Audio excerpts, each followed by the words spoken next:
আবার ভিডিও করে। তুমি কি করছো বাবা? খেলি সাজুতে সাজু খুব হাওয়া আমার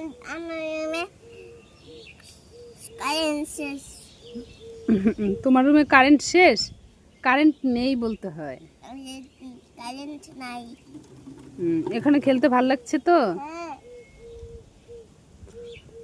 এখন তুমি একটু সুস্থ হয়েছো তো বাবা? হ্যাঁ সুস্থ হয়েছো সোনা?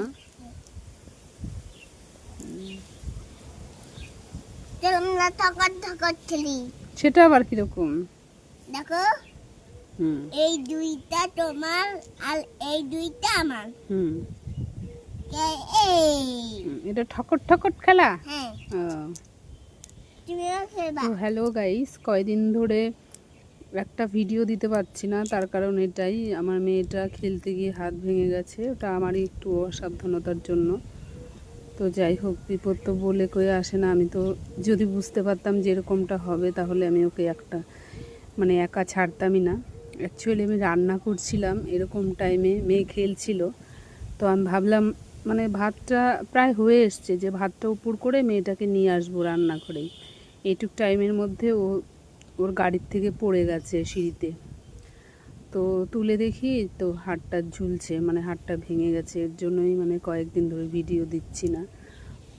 এই অবস্থায় কি ভালো লাগে বলো ভিডিও দিতে? তো দুদিন থেকে মেয়ের ব্যথাটা একটু কমেছে, তার জন্য আজকে ভিডিওটা করলাম। আমরা আছি নিশিগঞ্জ, কি ডক্টরটার নাম হলো গোবিন্দ, উনি হাড় ভাঙার চিকিৎসাই করে হয়তো কবিরাজ মতে। তো ওখানেই কয়েকদিন যাবত আছি, আজকে 6 দিন হয়ে গেল। তো